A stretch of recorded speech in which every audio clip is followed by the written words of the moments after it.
Pues arrancamos la segunda parte de esta edición 786 de Quadre en Blanc. Lo hacemos con el jurista metido a escritor de la BAI, Josep Antoni Ruiz Salvador, al que le vamos a dar la bienvenida. Josep Antoni, bien hallado, bienvenido. Hola, muy buenas. Gracias por estar con nosotros. Gracias a vosotros. Él es el autor de esta novela, La suerte del presidente, 9 días que cambiaron España. Bueno, ahí la tienen, la portada en pantalla, Universo de Letras, la editorial. 9 días que cambiaron España, que se refieren, Josep Antoni, a qué pasó del 24 de mayo al 1 de junio de 2018. Y me suena lo de la moción de censura del señor Mariano Rajoy, ¿no? Y del señor Sánchez, ¿no? Efectivamente, esas fechas son fechas muy importantes en la reciente historia de España, porque el 24 se hace pública por la Audiencia Nacional la sentencia del caso Gürtel y eso desencadena una especie de terremoto. Hoy en día, últimamente, se está hablando mucho de terremotos. En aquel momento desencadena el terremoto de la moción de censura que se presenta, ¿vale? En política hay pocas cosas casuales, ¿no? Pocas y nos cosas estamos dando cuenta, estos días estamos igual, sí, con mociones de censura o intentos aquí o allá, ¿no? Hoy leía lo del Ayuntamiento de Murcia, que ha pasado, ha cambiado de manos. Lo que se ha intentado en Murcia, en Castilla, pero que no se ha conseguido. Pero en fin, estamos ya... Yo estaba viendo precisamente hoy esa noticia también y al final he llegado a una conclusión, y es que la política es una fuente de inspiración permanente para quien quiera escribir sobre esta materia o sobre, en fin. Pero da pena, ¿no? Da pena ver el nivel político, los que ya tenemos una edad, que hemos vivido en tiempos de Suárez, en tiempos de González, ¿no? Aznar incluso. El nivel en aquella época, medio de los políticos, había de todo porque había mucha corrupción también, pero el nivel por lo menos dialéctico ha bajado mucho. Sí, ha bajado mucho y luego te encuentras con espectáculos o como situaciones como la que hoy, por ejemplo, se ponía en televisión o en todas las noticias de la SER, El País, en televisión, de la situación, por ejemplo, de las personas que pasan de un partido a otro, de otro a otro y de otro a otro, y cuando están en un partido critican al que luego pasan, en fin, es un poco triste, ¿no? Pero la verdad que sería la mala suerte del presidente porque el señor Rajoy se fue a comer con un resultado y a la vuelta de la comida llegó por la tarde y se encontró otro. Y bueno, la verdad que le costó el gobierno. Sí. Y bueno, y tenemos el actual gobierno ahora. La suerte del presidente. Vamos a hablar en los próximos minutos de qué hay de verdad, qué hay de ficción en la novela de nuestro invitado, con el mismo Ráfaga, y continuamos charlando con él.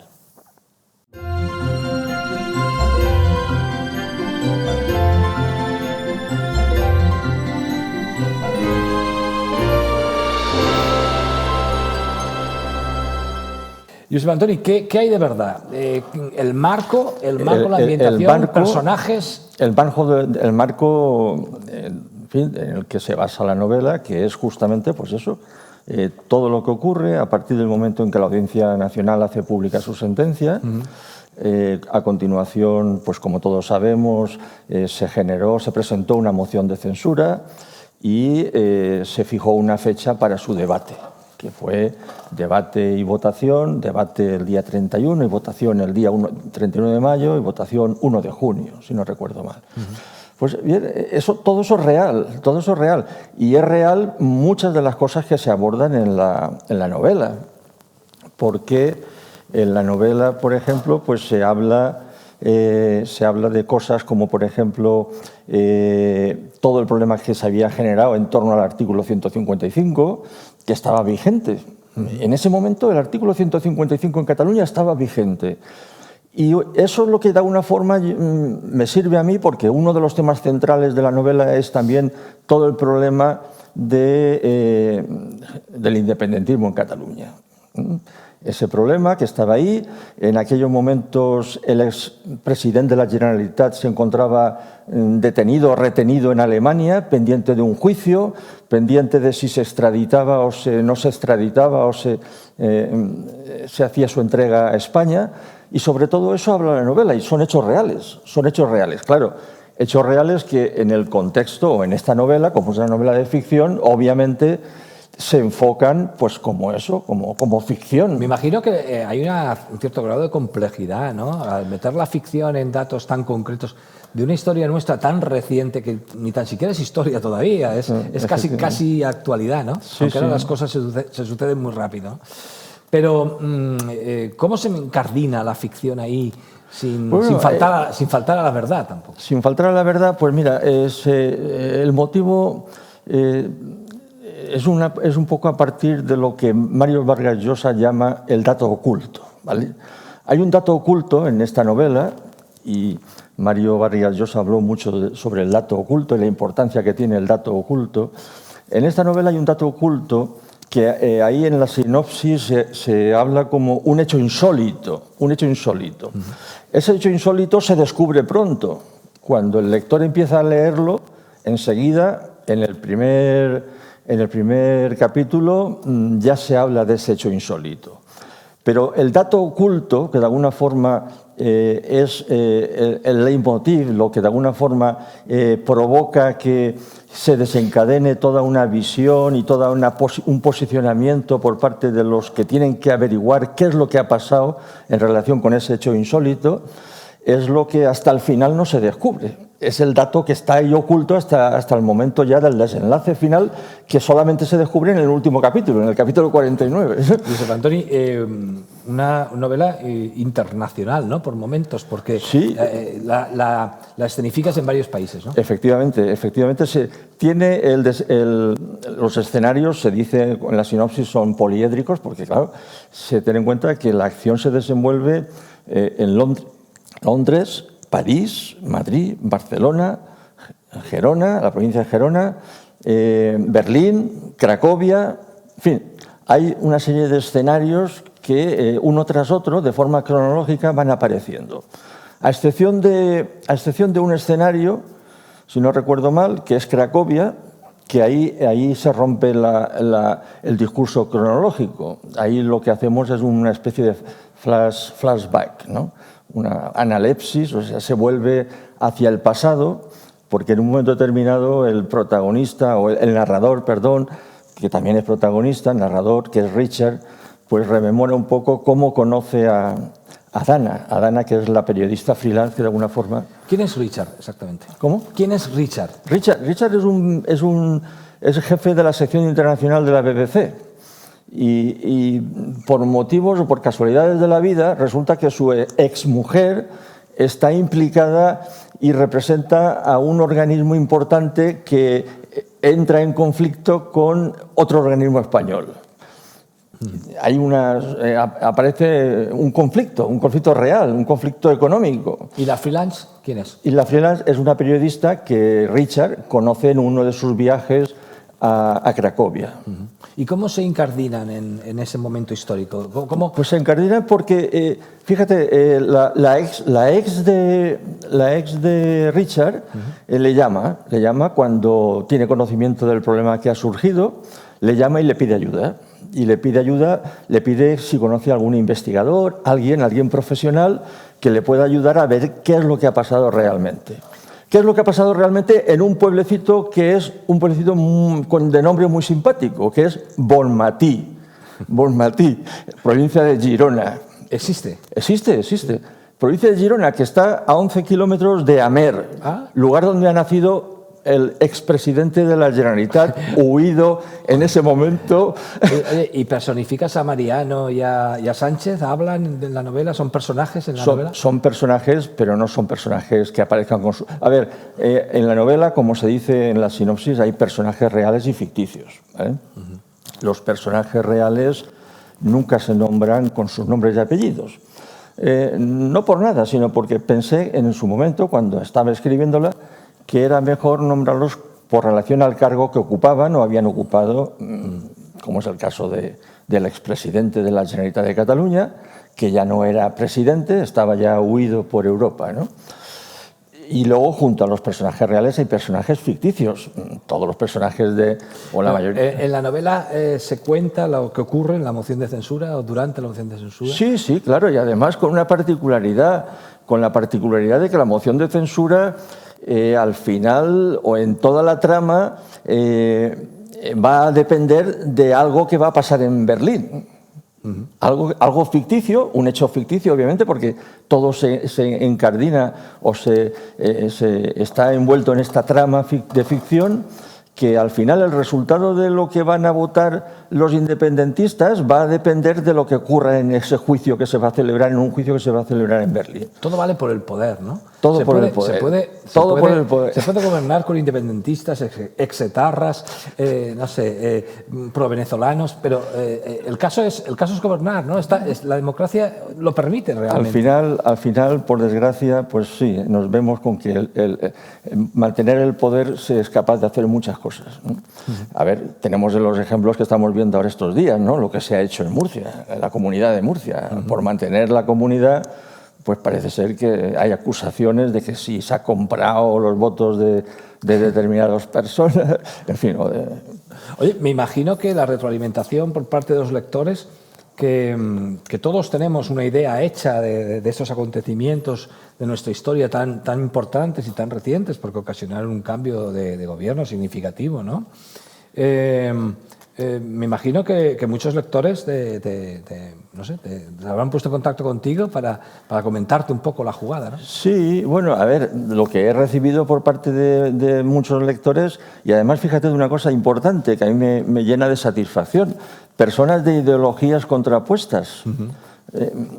Les ha gustado la novela, porque a pesar de que yo entiendo, vamos, entiendo que se trata de una novela satírica, por tanto una novela de censura de un comportamiento, como es la corrupción política, como es, en fin, censura de algunos comportamientos, de muchos comportamientos, en definitiva. A pesar de eso, y a pesar de que, lógicamente, pues cuando Richard y Dana hacen su labor, hacen comentarios y opinan, y lógicamente, pues a pesar de eso y a pesar de que al final todos sabemos cómo termina la moción de censura, y a pesar de que, y siendo una sátira, como es una sátira de censura, pues oye, no se mete excesivamente, no quiere hacer sangre de nadie, ¿no? Y de alguna forma las cosas se presentan de forma muy natural, ¿no? Como realmente, pues, como ocurre en la vida, ¿no? Pues, en fin, ya sabemos que al final, pues, oye, pues las cosas son lo que son y los votos son los votos, y las negociaciones políticas por salvar a un presidente, pues en este caso fracasan en la realidad y fracasan en la novela. Josep Antoni Ruiz Salvador, jurista, abogado laboralista, metido a escritor de la Vall. Y bueno, muchas gracias por haber estado con nosotros. Y bueno, suerte con esta nueva andadura. Me imagino que ya estarás pensando en otra cosa, ¿no? Estoy ya pensando en otra cosa, efectivamente, y te puedo anticipar que va por un sitio que a mí en principio me apasiona y creo que puede apasionar, porque un poco parte de lo que dijo Gabriel García Márquez, aquello de que todos en la vida tenemos tres vidas: la pública, la privada y la secreta. Sí, la verdad que sí. Y va por ahí. Josep Antoni Ruiz Salvador, la suerte del presidente. 9 días que cambiaron España, universo de letras. Háganse con él, porque la verdad parece interesante. Pues muchas gracias, lo dicho, Josep Antoni. Gracias a vosotros, gracias a ti. Y hasta siempre.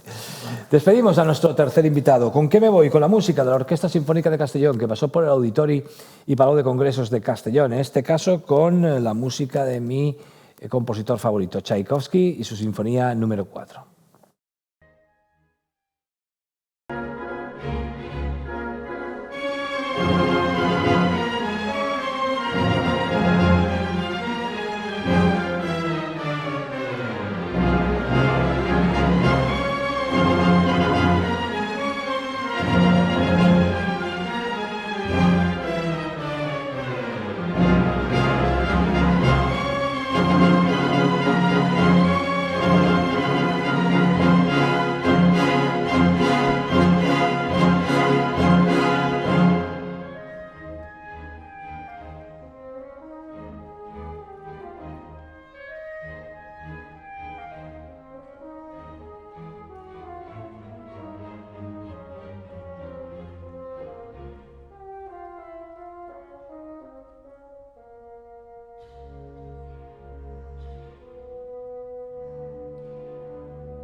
Y vamos con más teatro. También en el Paranif de la Universidad, dentro de este ciclo de teatro feminista, llega el montaje la semana que viene, Diosas, de la compañía Brahman Teatre. Vemos el tráiler.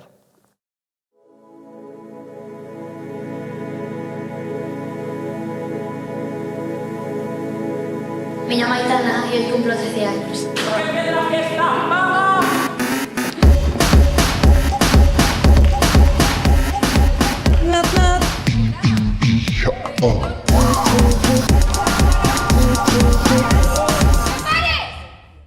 Si algún día soy madre, seré una buena madre.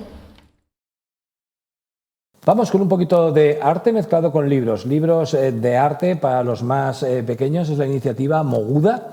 Ese es el nombre de esta iniciativa del IVAM, Instituto Valenciano de Arte Moderno. Vemos el reportaje sobre ella.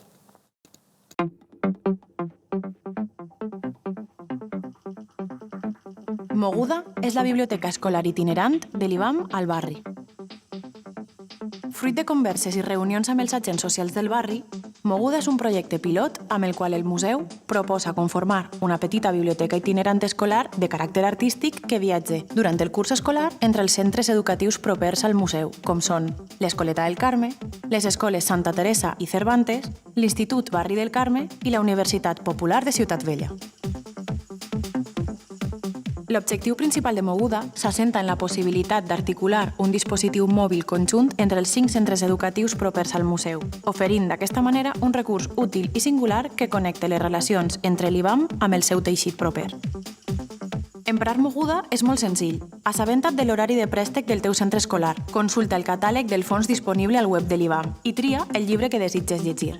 Tens una selecció pensada directament pel teu centre educatiu i tots els llibres són de caràcter artístic. Des de contes i novel·les d'artistes, pintors, pintores i creadors, llibres on podràs aprendre noves tècniques i emprar la teua creativitat o llibres de teoria de l'art i novel·la gràfica. Cada fons està adaptat a l'edat de l'alumnat del centre on habita la caixa misteriosa. Una vegada tingues el llibre a casa, gaudeix-lo, i quan hagis acabat de llegir-lo i seguint el període de préstec del teu centre, torna'l a la bústia de la caixa de Moguda. Allí passarà la quarantena necessària per a que el puga gaudir de forma segura un altre company o companya. Moguda ha arribat al barri per quedar-se. T'agraïm haver-li donat tan bona benvinguda.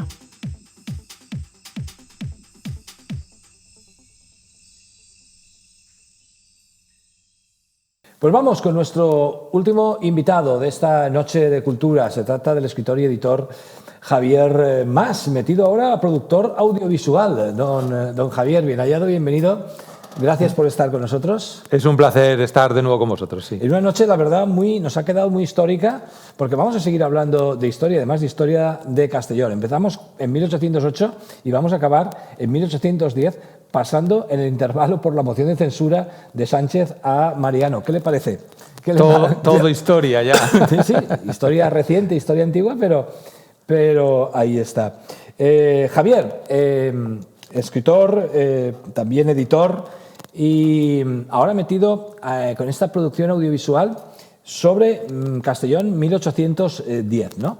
Sí, bueno, la idea que teníamos nosotros es recuperar un poco partes de la historia y llevarlas a un medio audiovisual, ¿no? Es recoger un poco el baúl de los millones de temas que tenemos en la editorial y transformarlos en algo que sea mucho más fácil y más didáctico para la gente. Entonces, bueno, uno de esos documentales es el 9 de marzo de 1810, que era cuando se levantaron los ciudadanos de Villarreal, Almazora y Castellón contra las tropas de Napoleón. Tropas de Napoleón. Comentábamos precisamente con nuestro primer invitado, Juan Ramón Barat, la forma, ¿no?, de lucha, de guerrillas, porque claro, era el pueblo contra un ejército, ¿no? Sí, efectivamente. Y además la gran masacre, entre comillas, que hubo aquí aquí al lado, ¿no?, en el puente del río Mijares, fue precisamente el no saber adaptarse a esa guerra de guerrillas y enfrentarse los ciudadanos con palos a las cargas de caballería de Napoleón. Es decir, trataban los ciudadanos de combatir como combatían los ejércitos profesionales. Y es precisamente lo que había que evitar. Había que haber evitado o había que haber ido a esa guerra de guerrillas que nos hizo famosos en la Guerra de la Independencia. Un documental, 37 minutos, lo vamos a ver al finalizar la entrevista como colofón del programa de hoy. Javier Mas es historiador. Me imagino, Javier, que lo fundamental para un buen reportaje de este tipo es un guión, evidentemente, ¿no? Ahí habrás estado tú, ¿no? Sí, porque me apasiona la historia y porque yo creo que hay que hilar muy fino entre los mensajes que se dan, que pueden ser muy académicos y que pueden aburrir, y los mensajes que se dan muy didácticos, ¿no? Entonces nosotros hemos querido ir hacia lo didáctico. Y aquí hemos combinado una narración de los hechos con unos testimonios abundantes, no muy largos, que pueden dar un poco más de juego y pueden dar a entender lo que sucedió. Además, hemos querido darle un vuelco un poco a lo que es la historia pura y dura y enfocarlo de una forma novedosa. Para nosotros creo que ha sido estupendo, creo que va a funcionar muy bien, que es el papel de la mujer en las revoluciones, en la revolución, en este caso, del pueblo contra las tropas de Napoleón. ¿De qué tipo fue importante ese papel de la mujer? Bueno, cualquier levantamiento popular siempre hay una participación a partes iguales entre hombres y mujeres. Y yo apostaría a que también con niños, ¿no? Con adolescentes. Entonces, ha trascendido de la historia que el papel más importante era el del hombre. Y yo creo que había que recuperar un poco ese papel de la mujer, no como acompañante del hombre, sino como luchadora. Hay ejemplos a lo largo de la geografía española de mujeres que levantaron la bandera contra el ejército de Napoleón. E incluso sacamos al final del documental cómo algunos nombres que han trascendido se significaron sobre todo en la zona del norte de la provincia, ¿no? de Morella. Yo les invito a que lo vean para que vean cómo la historiadora local pues, pone en valor esos nombres. Pero además, a lo largo de toda la geografía, como decía, hay ejemplos. En Málaga, todo un barrio de la ciudad, se levantaron mujeres contra el ejército de Napoleón. Insisto, mujeres solo, en solitario. Es decir, hay episodios en los que no solo son parte a medias de ese levantamiento, sino que son parte única de la lucha contra los franceses. Javier, ¿qué vamos a ver? ¿Quién interviene en el reportaje? Bueno, es un reportaje muy variado. Tenemos catedráticos o catedrática en este caso, de la UGI, que yo les invito a ver porque es el último tramo del documental y yo creo que es muy interesante. Tenemos la voz del subdelegado de Defensa, tenemos la voz de una asociación que en Castellón se dedica a la recreación histórica, como es la Colla Xaloc, que bueno, para este documental se vistieron de ciudadanos, había mujeres que narraban un poco pues cómo lucharon con alpargatas y que los franceses, está documentado, se sorprendían de que los vecinos de Castellón, Villarreal y Almanzora llevaban calzado como si fueran romanos de la antigua Roma, ¿no? Y eran las alpargatas atadas con cinta. Luego contamos, por supuesto, con la participación de la concejal de Patrimonio y Turismo en Castellón, de la concejal de Cultura de Villarreal, del concejal de Cultura de Almanzora y 2, 3 historiadores más que acaban de darle un poco de forma más, no académica, sino más seria un poco a todo este montaje. Javier, la historia, me imagino que para contarla y contarla objetivamente, ¿exige tiempo? Exige mucho tiempo y exige primero estudiarla. Fíjate que aquí hay un proceso que yo llevaría a cualquier área científica. Exige primero meterse muy cerca de los hechos para posteriormente alejarse y coger bastante perspectiva. Entonces, eso requiere tiempo. Es como cuando uno escribe, y tú de esto sabes bastante bien, que primero escribes, necesitas dejarlo que repose y luego volcarte otra vez para acabar de pulirlo. Bueno, pues la historia es prácticamente lo mismo. Entonces, lo bonito es la etapa en la que estás con perspectiva viendo desarrollar los hechos y que uno no se implica dentro de la historia, sino que es capaz de quedarse en la ventana y narrarla de forma más o menos objetiva, que hoy día es muy raro. Todos quieren opinar. Por eso, opinar. Cuando hablan de memoria histórica, yo soy partidario de la desmemoria para contar la historia. de la desmemoria, o sea, de no estar implicado todavía subjetiva y directamente en los acontecimientos para poder desde la distancia poderlo contar con objetividad, ¿no? Mira, yo esto lo estuve hablando cuando Zapatero, que es el que se inventó el tema de la memoria histórica, sacó todo este tema. Yo lo estuve hablando con un catedrático de Valencia y al final llegamos a la conclusión de que la perversión está precisamente en el nombre. La memoria histórica es un concepto subjetivo, porque la memoria corresponde al sujeto y la historia son hechos objetivos. Entonces, en el momento en que tú a un hecho objetivo le pones algo subjetivo, estás transformando la historia, estás manipulando la historia. Y eso, pues al final, da igual lo que manipules la historia. Al final, el tiempo, en el medio plazo, va a subir la verdad y va a desaparecer la mentira. Poner imágenes a acontecimientos de hace 2 siglos es complicado, ¿no? Sí, es muy complicado, es muy complicado. Ahí hay que acudir muchas veces a la pintura, que son las fotografías de la historia. Y es verdad que la Guerra de la Independencia tuvo un peso enorme, ¿no? en España, por no hablarte de Goya, ¿no? Con los desastres de la guerra y demás. Pero sí que si uno indaga, ve representaciones de todos los hechos que se han producido. Del 9 de marzo también. Del 9 de marzo, aquí en este triángulo Almanzora-Villarreal-Castellón, también existe pintura. Y luego tenemos la suerte, que yo fui, digamos, protagonista de esa iniciativa, de recuperar la memoria del 9 de marzo y pedirle a pintores de Castellón que representasen esos hechos. Y al final hay una colección magnífica en la subdelegación de Defensa con hasta 7 cuadros de pintores de Castellón, desde Volumar hasta Aldás, representando esos hechos. Y eso ha ayudado mucho también en el documental a que la gente vea físicamente lo que ocurrió en el puente. ¿Cómo surge esta iniciativa? ¿A qué está destinada la realización de este reportaje? Bueno, pues este reportaje, este documental, va destinado sobre todo a los escolares, fíjate. Está pensado para que se proyecte en los colegios, con el apoyo del ayuntamiento, que ya ha empezado a comentarlo, ¿no? Está destinado a que la gente de Castellón conozca unos hechos que al final forman parte de su historia. No hay que ver si representa la fuerza de lo español frente a la fuerza de lo regional, no. Hay que ver que ciudadanos como tú y como yo se levantaron porque les oprimían, ¿no? Y esos hechos hay que recuperarlos y además corresponden a una historia reciente. Entonces, va destinado sobre todo a que se proyecte en colegios, en institutos, donde puede ser una herramienta de trabajo para los profesores también. Editar, publicar, ahora producir audiovisual. ¿Tienes idea de continuar con este proyecto, de hacer más cosas? Sí, a mí me encanta, ¿eh? Yo creo que todo es lo mismo. Al final es crear y transmitir. Y puedes transmitir en papel, puedes transmitir ayudando a los demás a transmitir o puedes transmitir en el audiovisual.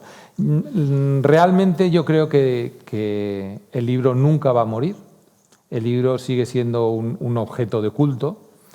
Pero es verdad que para llegar masivamente, pues lo más fácil es la imagen. Entonces, en mi labor divulgativa o didáctica, pues creo que esta herramienta, que es el audiovisual, también es muy importante. Javier, pues gracias por confiar en TV4 y en este programa, especialmente para emitir íntegro, porque lo vamos a emitir íntegramente, este reportaje, que lleva por título La revolución sin mujeres. La revolución sin mujeres. Para que al final la gente valore si habían o no mujeres en un hecho revolucionario que fue el 9 de marzo. 9 de marzo de 1810. Javier, pues muchísimas gracias por haber estado con nosotros y enhorabuena por este proyecto que vamos a ver. Muchas gracias a vosotros por darnos la oportunidad de que toda la gente lo vea. Pues despedimos a Javier, a nuestro último invitado, y con él cerramos esta edición, la edición 786 ya, de Quader en Blanc, ya me pierdo, con la revolución sin mujeres. Este reportaje con el que les dejamos como imágenes de cierre, agradeciéndoles como siempre la atención prestada a este programa y a toda la programación de TV4 y a nuestros realizadores y gente de detrás que están haciendo posible el milagro cultural que supone Pues semana tras semana, edición tras edición, Quader en Blanc. Gracias a todos y les dejamos con la Revolución sin mujeres.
El 9 de marzo de 1810, el puente sobre el río Mijares fue el escenario de un auténtico baño de sangre.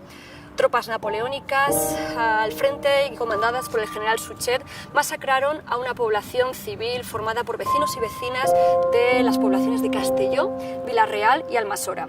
Y digo bien, vecinos y vecinas, porque aunque la historiografía todavía tiene una asignatura pendiente, sabemos que mujeres y hombres fueron los protagonistas de este alzamiento. En los próximos minutos vamos a descubrir a través de las voces de algunos de los historiadores más importantes que conocen este episodio qué ocurrió exactamente en este 9 de marzo. ¿Puede un río teñirse de sangre? A la vista de los hechos acaecidos en 1810, eso parece. El puente sobre el río Mijares, que se encuentra en los lindes de 3 poblaciones, Castelló, Vila-real y Almassora, fue protagonista de la masacre de más de un centenar de vecinos armados con palos y cuchillos por parte del ejército de Napoleón, comandado por el mariscal Suchet.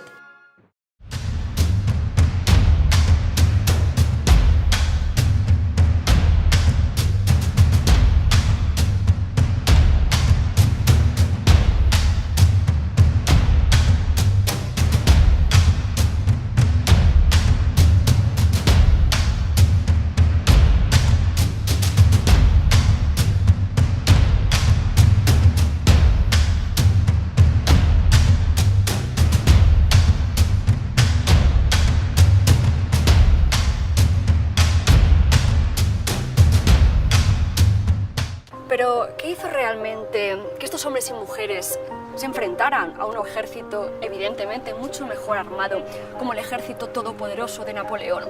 ¿Por qué realmente decidieron coger palos, cuchillos y enfrentarse a ellos? Hubo algo que evidentemente hizo que estos hombres y mujeres tuvieran que luchar, y lucharon evidentemente por los suyos. Para situarnos en el contexto de la acción del 9 de marzo de 1810, los franceses hacía 2 años ya que habían invadido España, habían conquistado Aragón y pretendían llegar a Andalucía y no sabían si conquistar Cataluña o Valencia. Se decidieron por Valencia porque accedían más rápidamente a la zona de Andalucía donde se había refugiado el rey Fernando VII. Hicieron dos expediciones, una por la parte de Morella y la otra por la parte de Segorbe, con lo cual Castellón nos pillaba con el fuego cruzado. El levantamiento del 9 de marzo yo creo que puede ser de los más intensos que hay en la Comunidad Valenciana en ese siglo. Fíjate que la Comunidad Valenciana había sido un territorio, la Comunidad Valenciana, entonces Reino de Valencia, había sido un territorio tradicionalmente bastante pacífico, que no había tenido revueltas desde las Germanías, es decir, varios siglos antes.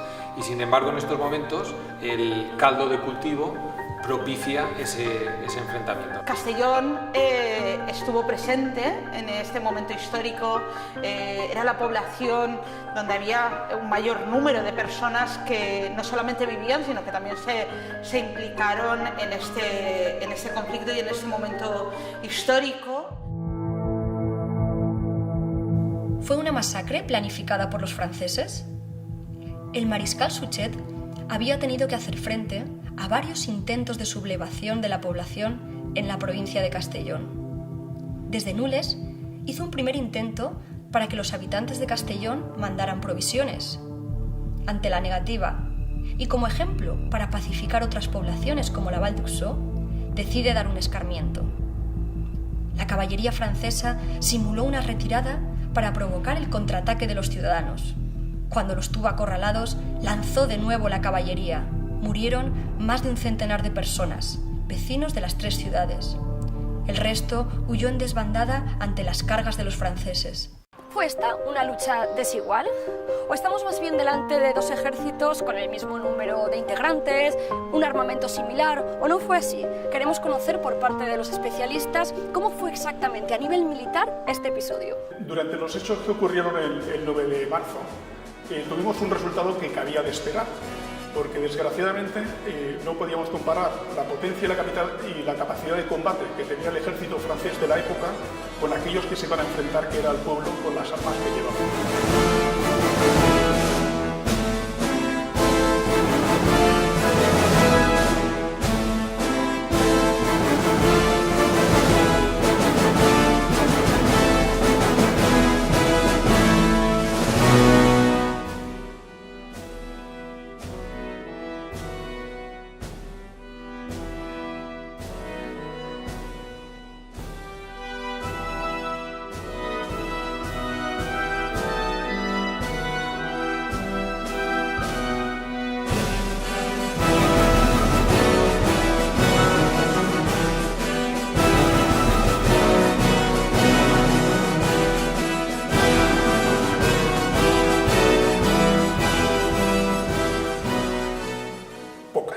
Las que tenían, las propias.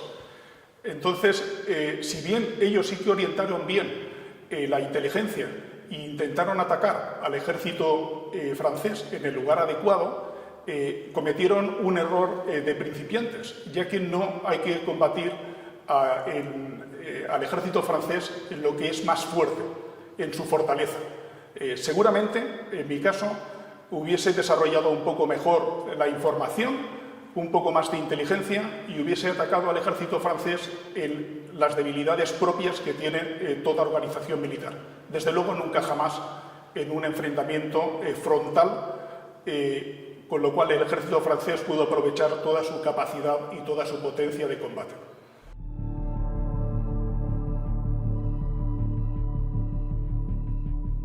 El día anterior al 9 de marzo, los espías que estaban en la avanzada de Nules avisan de que viene una fuerte columna, aproximadamente 9.000 personas, pero con una avanzada de 200 jinetes y 300 de pie a tierra, guerreros, que venían con malas intenciones a recoger todas las requisas que pedían y con el móvil que existía por entonces, que era o el caballo o con una persona corriendo, pues se avisó a las zonas de alrededor, Almazora, Burriana, Villarreal y Castellón, para cortarles el paso, para impedirles el acceso, porque iban a hacer, una vez más, iban a cometer tropelías. En aquel momento histórico, la desigualdad entre el armamento y la capacidad de combate del ejército francés y de la población española era manifiesta. Y en este caso había poco que hacer contra una caballería bien entrenada que disponía el ejército de Napoleón. Con lo cual, esa caballería, con facilidad, como así desgraciadamente ocurrió en este hecho histórico, barrió el esfuerzo que hicieron los valientes españoles en la defensa del puente.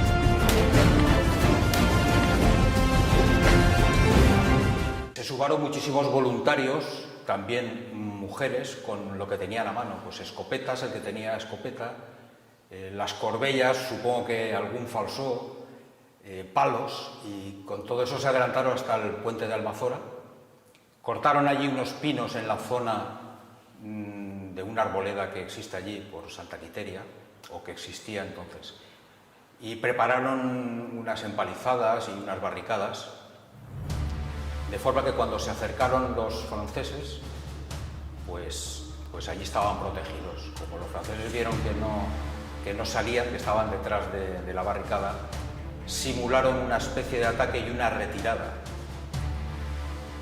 ante lo cual hubo mucha gente que, con el ardor de creerse que se retiraban los franceses y que podían ganarles, pues saltaron las barricadas, y con lo cual perdieron sus defensas, se quedaron indefensos. Nosotros fuimos los pioneros en crear el sistema de guerrillas y fuimos capaces de cambiar las leyes y usos de la guerra de aquel momento para derrotar a un ejército tremendamente más poderoso que lo que éramos nosotros. Y eso lo hicimos nosotros. De manera que en cualquier circunstancia hay que analizar y estudiar bien las capacidades y debilidades del enemigo, en este caso del ejército francés, que estamos en este momento histórico, y atacar precisamente en la parte que es más débil y más daño le podemos hacer al ejército francés. Recordemos que la invasión francesa vino de la mano de un camarero como Godoy, quien apoyó toda la entrada de estos intrusos, con la excusa de ir hacia Portugal, porque los ingleses se estaban reforzando. Esta invasión nos indicaba que no teníamos un enemigo claro, no se sabían las fronteras dónde estaban, ni dónde se situaban los propios enemigos, ¿no? No había un enemigo definido, claro. Eso sí que ocurre en una guerra convencional, pero en este caso no. Por ello era muy difícil empezar lo que es la reconquista. Se crearon unos ciertos puntos de reuniones porque las pocas estructuras militares que existían entonces se rebelaron, huyeron de los cuarteles para no obedecer a los franceses. En el caso concreto de Valencia, Suchet era el que envió hacia Valencia un ejército con el propio ejército regular para luchar contra los paisanos. Entonces se rebelaron, hubo que crear puntos de reunión donde juntar a la gente, uniformarlos, darles armamento nuevamente y empezar lo que es la reconstrucción poco a poco, que de eso los españoles saben un rato. Y así es como empezó la reconquista, muy difícil, no había dinero, no había lugares para la acogida de las unidades, no había vestuario, mal vestidos, mal calzados, pero con mucho ánimo y conformes son los españoles, ¿no? Fue un levantamiento popular contra las tropas de Napoleón que invadían España. El mariscal Suchet, después de conquistar Aragón, decidió avanzar hacia Valencia. Dividió su ejército en dos cuerpos. Uno atacó por Morella y otro por Segorbe. El ejército español había recibido órdenes desde Valencia de no atacar en Castellón a las tropas francesas. Sin embargo, los ciudadanos, que consideraron injusto el pago de raciones a Suchet, se alzaron de forma espontánea. Pasaban por los pueblos, pedían raciones de previsión, comida, robaban ganado, violaban, raptaban a mujeres para utilizarlas. ¿Qué motivó el alzamiento contra el ejército napoleónico? El mariscal Suchet, en su camino hacia Valencia, exigió a los habitantes de Castelló, Almasora y Villarreal el pago de raciones para alimentar a su ejército. La negativa de los ciudadanos, de forma espontánea, llevó a la lucha. El corte de suministros, la falta de alimentos, la merma de la economía en la provincia vaticinaban un periodo complicado si suministraban sus alimentos a los franceses. Ello motivó la reacción de la población. Hay un levantamiento popular tal cual. Sin embargo, en Valencia no hay un levantamiento popular. En Valencia existía un acantonamiento de las tropas, existía una defensa organizada por el ejército y existía una defensa organizada por las autoridades, con lo cual no da pie a ese levantamiento popular. Lo mismo ocurre más al sur e incluso en poblaciones de Castellón. Fíjate que en poblaciones de Castellón, que parece que las tropas pasan un poco de largo, sí que surgen iniciativas populares o civiles en forma de apoyo a estos disturbios que se estaban ocasionando en Castellón. En Burriana, en Bayuso, en Nules, mandan voluntarios para defender Castellón después de que ya las tropas de Suchet hayan circulado hacia Valencia y ante un posible repliegue de las tropas hacia el norte. Es decir, había un movimiento civil que no lo hubo en Valencia o no lo hubo en Alicante.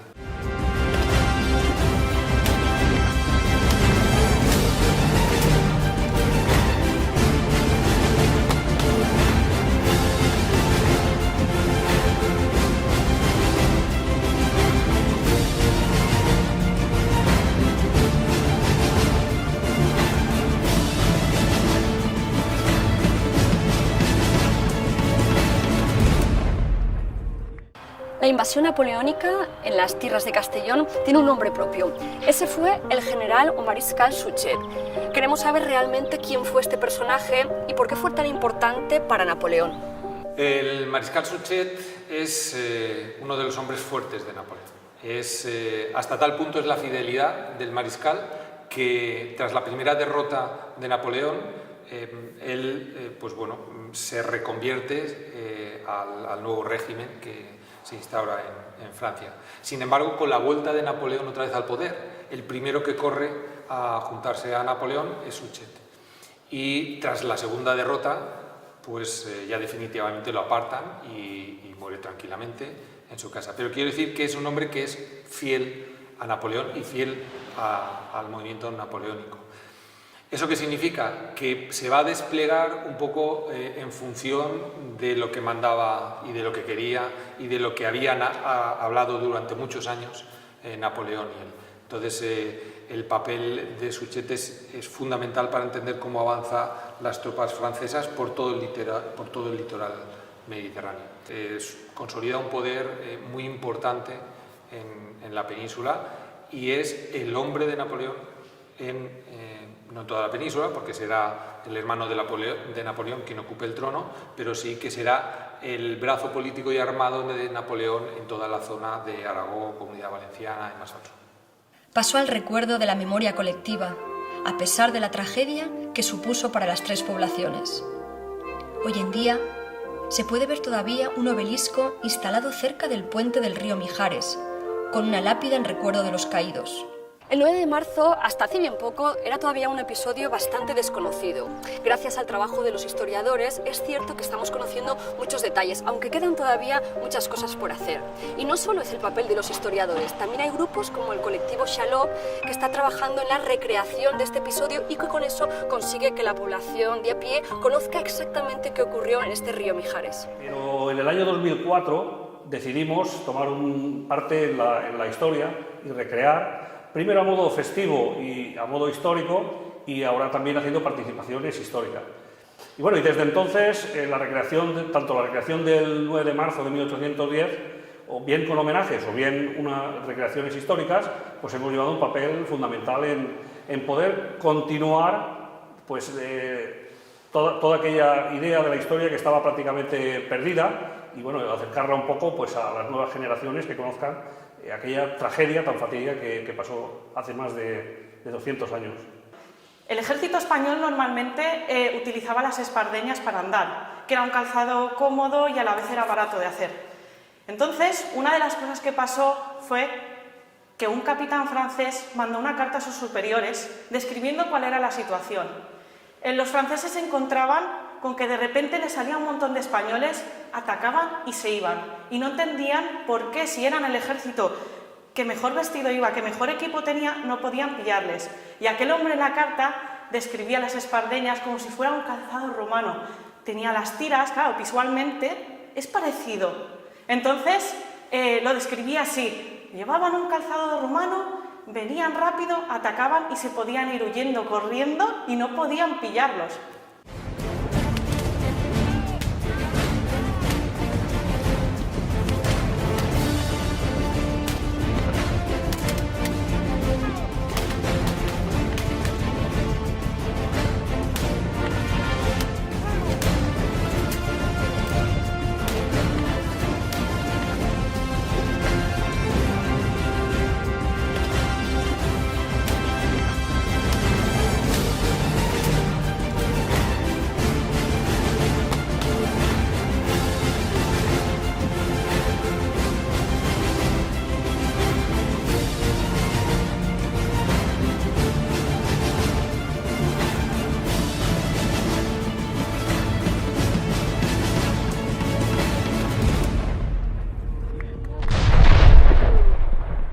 Contamos el 9 de marzo porque fueron los hechos de la batalla del Puente del Mijares, pero tenemos que retroceder a la caída de Zaragoza, en el segundo sitio de Zaragoza, porque muchísimos de los refugiados, tanto civiles como eclesiásticos, como soldados dispersos de las distintas unidades, pues fueron en peregrinación hacia la costa, hacia lugares donde no había batalla. Castellón fue uno de ellos.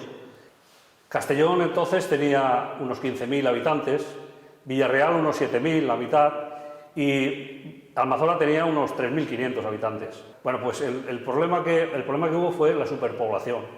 Esa superpoblación, pues las carencias de la guerra, el poder repartir los pocos bienes que había. A eso se sumó que el día 3 de marzo, ya las tropas del general Abert, llegando a Borriol, pues pidieron tanto víveres como otros elementos, de tal manera que Castellón prácticamente se quedó todo vacío. Luego, posteriormente, 5 días después, pidieron otra vez más víveres y ya la población no pudo soportarlo. Lo que viene siendo una batalla para el pueblo fue pues, prácticamente una revolución. O sea, habían puesto pie en pared, no podían hacer otra cosa sino que defenderse, luchar por los intereses que tenía el pueblo. ¿Fueron las mujeres protagonistas del levantamiento contra las tropas de Napoleón?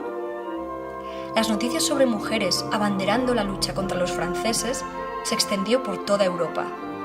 Ejemplos como los de Agustina de Aragón.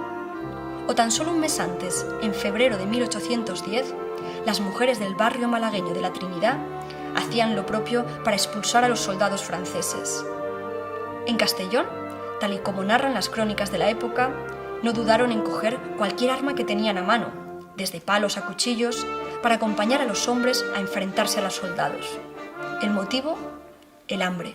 Cuando una sociedad agrícola, una sociedad eminentemente basada en un sector primario, como era en ese momento la ciudad de Castellón, ¿no?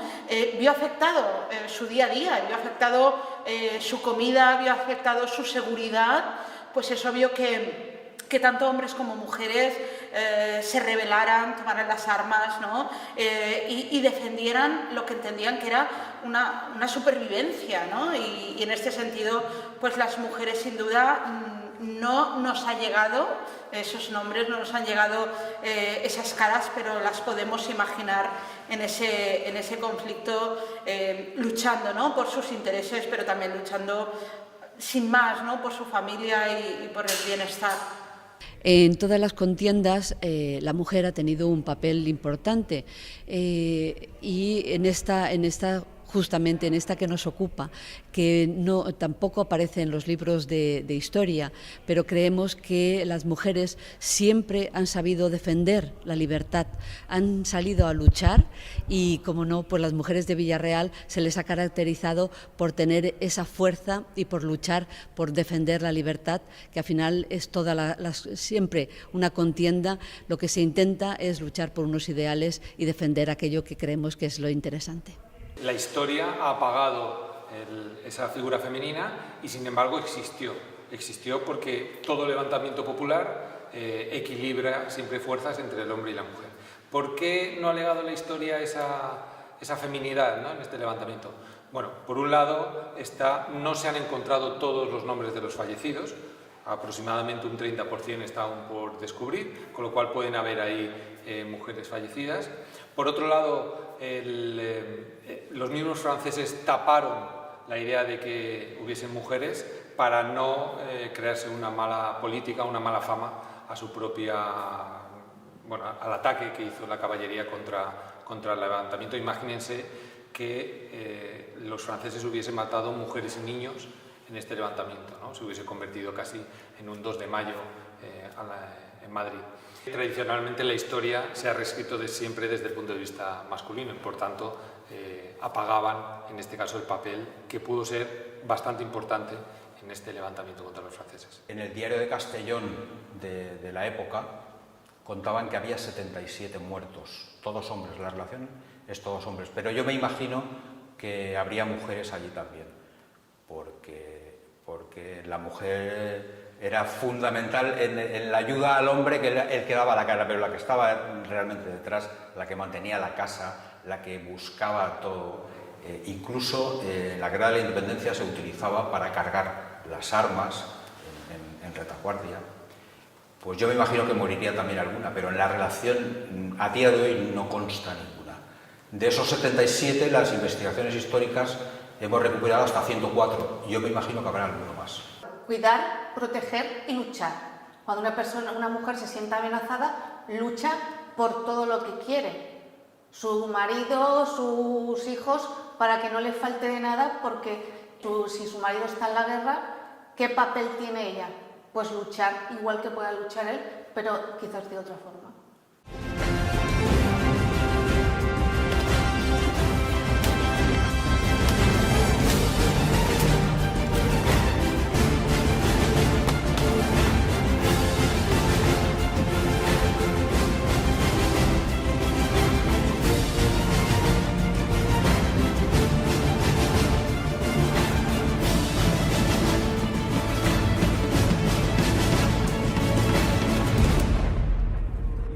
Los franceses ya habían entrado, se estaban expandiendo por toda España y por tanto surgían brotes de rebelión espontánea contra esas tropas francesas. En el caso de todos conocidos de Agustina de Aragón, y es el caso poco conocido, pero que también se va a repetir en Madrid, y es un grupo de mujeres que de forma espontánea en varios barrios de Málaga se alzan contra las tropas de Napoleón. Ese episodio puramente femenino se produce también en Madrid y en alguna otra población de menor entidad dentro de España. Quiero decir que el papel de la mujer en la resistencia contra la invasión francesa es fundamental. Fíjate que yo creo que mientras la mujer estaba en esa rebelión activa, el papel del hombre se dedicó a estructurar un poco la resistencia legal, el cómo desde Cádiz se montan las Cortes de Cádiz y acuden las diputaciones y acuden los diputados para poder estructurar un gobierno paralelo a la invasión francesa. Vamos a imaginar lo que es ser una mujer en esa época y vamos a compararlo con lo que es ser una mujer hoy. Aquella época la mujer se dedicaba a la casa, se dedicaba a los niños, se dedicaba a la recolecta y se dedicaba al marido. Y ahora muchas veces la situación es muy parecida. Hay cosas que han cambiado y han cambiado para bien y yo espero que se queden, pero hay otras que no. La mujer en aquel momento estaba en una guerra, estaba en 2 guerras. Tenía su guerra, que era la de ser mujer. Entonces, la situación era, estoy en mi casa, tengo una responsabilidad muy grande y vienen unos señores desconocidos a quitarme todo lo que tengo. Y yo tengo 2 manos, igual que los demás. ¿Qué voy a hacer? Me voy a quedar quieta. No me van a quitar nada. Y entonces es lo que fue tan importante de esta guerra. Y es lo que... Creo que hay gente que cree que está olvidado, pero es que yo no creo que sea tanto. Yo creo que en el fondo las personas saben que la mujer estuvo ahí. Saben que tuvo que participar, porque si no era imposible pensarse que unos españoles vencieran a unos franceses, el mejor ejército del mundo. No era posible. ¿De acuerdo? Entonces, mujer, Tuvo que estar en la batalla, tuvo que estar al frente, tuvo que estar atrás, tuvo que estar en la casa y a día de hoy sigue estando. No se debería reescribir la historia si no tenemos en cuenta el papel de la mujer. El papel de la mujer es importantísimo en muchas etapas de la historia. En este caso en concreto es tan importante como el del hombre, porque recordemos que es una rebelión popular, es un alzamiento civil, y en los alzamientos civiles participan mujeres, participan hombres, posiblemente participarían niños o adolescentes, y por tanto lo que hay que hacer es, no sé si reescribir, pero sí reinterpretar los hechos a la luz de lo que sucedió. Además, fíjate que en este levantamiento no existió un líder nato que abanderase el movimiento, con lo cual significa que hombres y mujeres corrieron juntos, no detrás de un líder, sino contra un ejército. Y esa reinterpretación global yo creo que hay que tenerla presente de cara al futuro. El episodio del 9 de marzo no nos ha dejado nombres propios escritos de mujer, pero en cambio sí la historiografía ha descubierto recientemente algún nombre de mujer que tiene mucho que ver con este momento histórico del que estamos hablando, de las guerras napoleónicas. Desde la Universitat Jaume I, la catedrática de Historia Moderna, Carmen Corona, ha descubierto algunos de los entresijos de una personalidad sobresaliente como es la Parrala. María Josefa Bosch fue una relevante e importante mujer dentro de la participación femenina en la Guerra de la Independencia Española. Ella actuó desde su casa como un auténtico líder de la resistencia. Vigilaba por el encarcelamiento de los morellanos que eran cogidos por los sucesivos gobiernos franceses existentes en la ciudad. Fue una auténtica espía pasando contrabando y correos entre la guerrilla existente en las zonas rurales circundantes a la ciudad y el centro interior de Morella. También representó una mujer que cuidaba a los heridos, participaba en las labores de asistencia y por ello fue reconocida su labor por los propios militares existentes en Morella. Tenemos que comprender que hubo dos ejércitos que residieron en la villa durante tiempo. Se le atribuyeron, como a todas las mujeres de los procesos independentistas, amores variados. Amores con el jefe francés de la resistencia, amores, por supuesto, con el cabecilla de los guerrilleros. Pero esto le supuso, como a muchas mujeres, como por ejemplo la María la Tinajera de Ronda, ser encarceladas, procesadas por la justicia y, en su caso, maltratada por la opinión pública, de los propios contemporáneos y de los propios habitantes de Morella. Quiero resaltar su cautiverio en el castillo durante 7 meses y de donde ha venido su apodo La Apartada. Dicen que esta mujer cantaba desde el Torreón las libertades y la suerte de España si caía el gobierno napoleónico. De ahí que le dieran el nombre y el apelativo con lo que conocemos. Los cantos por la libertad fueron transmitidos y recordados sobre todo por los historiadores ingleses, que es de donde nos viene su información. Hasta hace poco no había ninguna monografía sobre su vida y al ser valenciana y sobre todo haber defendido el gran puesto de la resistencia en Morella, merece la pena en esta fecha recordarla. Conocemos a muchas otras mujeres totalmente entregadas a la causa y madres de familia, cuidadoras de enfermas, monjas que se dedicaron a proteger a los desamparados, a los enfermos por metralla, que no han sido ni mencionadas. El sitio de Zaragoza sí que nos da algunas referencias anónimamente de ellas. Es decir, como colectivo, las mujeres estuvieron en todas las franjas de la vida militar, de la vida cotidiana y sobre todo en el triunfo de la libertad y el apoyo desde sus puestos más variados, muchas veces insignificantes. Desde la propia historia y desde la historia de género es fundamental ahondar en todas esas mujeres silenciadas por la propia historia, son agentes de primera fila en todos los campos, en el familiar, en el económico, en la sanidad, en la asistencia, pero que no han sido todavía trabajadas. Hasta ahora ha aparecido como una especie de libertarias femeninas que se antepusieron a los valores y a los protagonismos masculinos como insignificantes. Afortunadamente existen ahora muchos historiadores e historiadoras que estamos buscando a esas mujeres en la sombra, que nos parecen en cambio estrellas radiantes para la historia de nuestro pasado y para nuestro conocimiento.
El 9 de marzo de 1810 es un episodio histórico relevante para el estudio de este siglo XIX en Castellón, pero también es un recordatorio de que todavía queda por hacer.